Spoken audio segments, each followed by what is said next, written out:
de nouveau du Reiki. Cette fois, maintenant qu'on a eu vraiment le cheminement de Lara, on va pouvoir s'intéresser pleinement en tout cas au Reiki. Donc moi, ce que j'ai envie de savoir en fait, et de faire partager aux gens, c'est bon, d'une part comment tu pratiques le Reiki, quelle est ta connaissance du Reiki, qu'est-ce que ça peut apporter aux gens en tout cas, et voilà, avoir un petit peu ton point de vue en tout cas là-dessus. D'accord.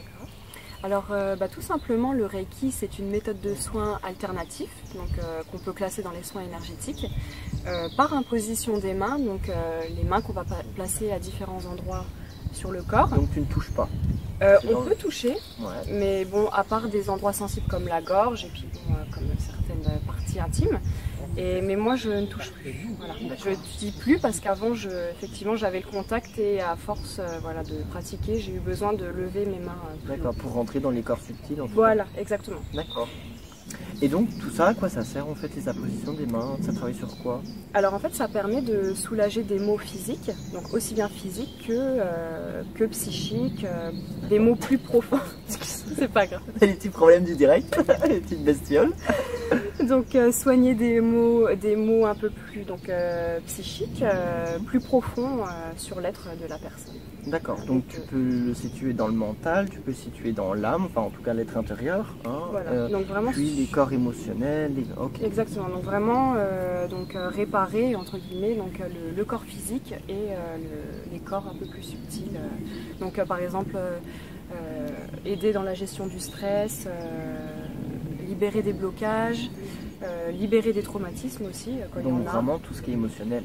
Voilà, hein, vraiment qui peut enclencher des empreintes en tout cas sur nous. Même si on fait un deuil, on va dire mental, peut-être que le corps a encore cette mémoire en tout cas voilà. de problématique. Exactement. Voilà. Donc en fait, du coup c'est bien que tu en parles parce que en fait avec le Reiki on va vraiment, on soigne pas que les symptômes, on va chercher les causes en fait. Voilà. Donc on va aux causes énergétiquement parlant. Et voilà, pour permettre à la personne de se libérer complètement. Parce que par exemple en magnétisme, on va soigner les symptômes, mais on va soulager, mais on va faire que ça. Donc après ça va revenir si on ne soulage pas la cause. C'est pas mal que tu parles du magnétisme, qu'on soit d'accord, le magnétisme est différent du Reiki. Pourquoi? Enfin moi je te donne ma version en tout cas. On est d'accord si je te dis que le magnétisme c'est la propre énergie de soi-même qu'on utilise, voilà. Et que le Reiki on prend l'énergie à l'extérieur. Tu la prends à l'extérieur pour la travailler, la réinstaller, la retransmettre ouais. En fait. Voilà. Donc en fait oui voilà le magnétisme on va vraiment utiliser notre énergie vitale, voilà, donc c'est-à-dire celle qui est représentative de notre état de santé en fait, hein. Et voilà, donc c'est vrai que le magnétisme on donne de soi en fait, on donne vraiment de soi. Et effectivement voilà, à la sortie d'un soin de magnétisme on peut se sentir très fatigué et si on va trop loin on peut tomber malade. D'accord, donc au niveau Reiki, tu vas pas ressentir la fatigue forcément. Exactement, en fait quand on est praticien Reiki, on est canal en fait, on appelle ça être canal. Donc on canalise vraiment l'énergie universelle qui est présente partout et on la retransmet en fait, donc elle rentre en fusion avec l'énergie vitale de la personne. D'accord, et du coup voilà. Tu dis, ça rentre vraiment, ça bouche les trous entre guillemets. Voilà, exactement, voilà, ça pense en fait, voilà. Oui. D'accord. Ok, et quelle définition tu donnerais du coup du Reiki? Définition, on va dire, pas une définition générale, on va dire, ta définition propre en tout cas de toi du Reiki, ce que tu as pu en apprendre en tout cas avec tes expériences, avec les niveaux que tu as passés et maintenant avec ta pratique que tu en fais. Comment tu pourrais le définir éventuellement si on voulait te demander dans le dictionnaire le Reiki? 2 points. Alors moi je pense que le Reiki, et c'est pour ça que je le différencie souvent des autres pratiques énergétiques, parce que je pense que c'est une pratique où l'ego n'a pas sa place, en fait, tout simplement.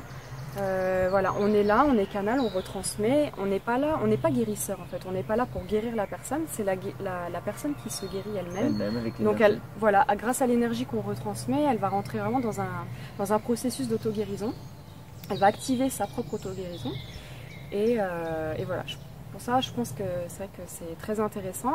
Après, le Reiki, c'est aussi, de ma vision des choses, un très bel outil de développement personnel, puisqu'on va libérer les personnes de leur blocage, des traumatismes, on va les aider à dépasser les traumatismes, mais aussi un très bel outil de développement spirituel. Voilà, donc j'ai pas mal de gens qui viennent me voir, surtout des élèves, pour se faire initier. Parce que finalement, après une initiation, on a une période de 21 jours qu'on appelle de purification, où l'énergie va travailler sur soi et va vraiment permettre de se libérer de... Le fameux autotraitement. Voilà, le fameux autotraitement. D'accord. Eh bien écoute, c'est chouette, j'arrive un petit peu comme ça à me... J'espère en tout cas que vous aussi vous arrivez un petit peu à vous faire l'idée de qu'est-ce que le Reiki en tout cas. Mais j'avais une question cependant qui me venait, est-ce qu'on sait faire du Reiki entre guillemets sur des enfants éventuellement? Tu sais comme les enfants parfois qui sont super actifs, enfin non pas super actifs, en super activité en tout cas, hyperactifs pardon, voilà, ouais. en hyperactivité ou hyperactifs. Est-ce que éventuellement le Reiki pourrait aider là-dessus? Oui, je pense que ça peut aider. Alors après, c'est pareil, hein, le Reiki agit toujours en complément de la médecine, hein, donc, de la médecine traditionnelle. Oui, ça ne remplace rien, qu'on soit bien voilà. d'accord. Donc oui, c'est oui. vraiment un complément, mais par contre, oui, effectivement, ça peut vraiment apaiser, je pense, voilà, l'enfant au niveau de son comportement. D'accord, ok. Et éventuellement, j'ai une autre question du coup qui me revient là-dessus. Des personnes éventuellement qui sont malades, même si elles ont un traitement, on est d'accord, traitement qui peut parfois être lourd, est-ce que c'est recommandé ou pas forcément? Alors c'est vrai que la question est très pas mal posée, surtout ces derniers temps, parce qu'on voit beaucoup de magnétiseurs qui se développent, tout ça. Et effectivement, alors moi, je pense que chacun a sa vision des choses. C'est vrai qu'il y a des gens qui pensent en fait que c'est pas bien d'envoyer de l'énergie sur un organe malade, par exemple, parce que ça réactiverait des cellules qui ne doivent pas vivre en fait, hein, tout simplement, qui ne devraient pas être là. Alors après, moi je pense que le Reiki, donc, et puis tout autre soin énergétique, tient son utilité par exemple pour des personnes qui ont un cancer ou d'autres pathologies assez lourdes. Quand on a un traitement qui est très lourd et lourd en conséquences, je pense que c'est pas mal aussi pour soulager les personnes, donc par exemple au niveau de la radiothérapie ou et même pour la les chimiothérapie. symptômes, voilà, exactement. Oui, en plus, voilà. Ça fait ressortir des symptômes en tout cas qui ne sont pas très agréables, en tout cas pour les gens à vivre et à supporter. Voilà, donc exactement. même si ça ne va pas sur le traitement en tout cas médical, bah, ça peut peut-être au moins travailler sur ces symptômes qui ne sont pas agréables à la fin. Oui, après c'est vrai que c'est important de préciser toujours qu'on n'est pas là pour forcément, voilà, on n'est pas là, on va pas dire là je suis là pour guérir ton cancer, non, c'est voilà, faut pas faire usage de la parce médecine que malheureusement illégalement. c'est une épreuve dure de la vie, mais en même temps si on doit passer cette épreuve là, donc on doit la passer ou au contraire bon, ça peut mal se terminer éventuellement, ça c'est sûr, mais c'est que encore une fois on doit en passer par là, donc voilà, on ne doit pas faire de peut-être qu'il faut, voilà, malheureusement il faut que les personnes puissent rentrer dans l'acceptation aussi des choses. Voilà, exactement. Ça c'est un autre sujet, mais voilà. Après ça peut être une épreuve aussi, voilà, à vivre effectivement tout ça. Et je pense que ça pourrait permettre en tout cas de vivre la chose peut-être plus, je vais pas dire plus facilement, mais plus simplement en tout cas, déjà d'accepter en fait le fait qu'il y ait ça, quoi. On voit qu'il y en a qui dégagent quelque chose une énergie personnelle en tout cas, de lutte en tout cas, vraiment qui sort d'eux-mêmes finalement. C'est en lien en tout cas avec les énergies. Voilà. Là il n'y a pas de... Exactement. Il n'y a pas de faux boutons. Hein. Bien écoute, je te remercie en tout cas de toutes ces informations au niveau et du Reiki et de ton cheminement, comment tu es arrivé en tout cas jusqu'ici. Est-ce qu'éventuellement tu peux un petit peu juste nous expliquer les différentes prestations que tu proposes en termes de Reiki, en termes de... Parce que je sais qu'il y a plusieurs profondeurs, en tout cas il y a plusieurs choses. Ouais. Qu'est-ce que tu proposes? Alors en tant qu'enseignante Reiki, en tant qu'enseignante Reiki, donc je propose bien entendu des initiations, tout niveau, des soins simples Reiki, en fait, voilà. Donc en tant que praticienne. Et donc à côté de ça, donc, comme je le disais tout à l'heure, je suis psycho-énergéticienne. Et donc je suis vraiment dans un accompagnement donc sur le plan personnel et spirituel. Donc le but c'est vraiment d'accompagner les gens dans leur vie, d'améliorer leur qualité de vie. Voilà, donc après c'est les causes pour lesquelles les gens viennent me voir sont multiples. Hein. Ça peut être, comme je le disais tout à l'heure, la gestion du stress, des traumatismes, des traumatismes, des blocages. Il y a beaucoup de personnes qui viennent me voir et qui n'avancent pas dans leur vie. Voilà. Pas de souci. D'accord. Qui n'avancent pas dans leur vie et du coup, voilà. Donc moi je vais. Alors, en fait, le travail de. Excuse-moi, on va y arriver. Donc en fait, mon travail de psycho-énergéticienne va vraiment se caractériser sous forme de conseils, de guidance aussi parce que je suis canal. Et à côté de ça, je vais effectuer un gros travail énergétique sur la personne pour vraiment aller chercher en profondeur les causes de leur mal-être. Hein, voilà. Donc un mal-être qui est extérieur peut avoir une cause interne. Voilà. Donc en général, elle a quasiment toujours une cause interne. Excuse-moi, vraiment, mais décidément, bah, c'est l'heure en même temps de l'éveil des mystiques. Oui, voilà, c'est ça. Les gens se déploient une énergie qu'ils aiment bien. D'accord, ok. Donc on se retrouve par ici pour faire un petit soin alors. Oui, voilà. Donc bon bah alors je vais me mettre en mode, hein, les chaussures, les bijoux, on enlève tout. Et puis on attaque, alors c'est parti. Allez.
Donc vous pouvez retrouver Lara dans le nord-est de la France, en Meurthe-et-Moselle. Elle est installée, elle a un cabinet.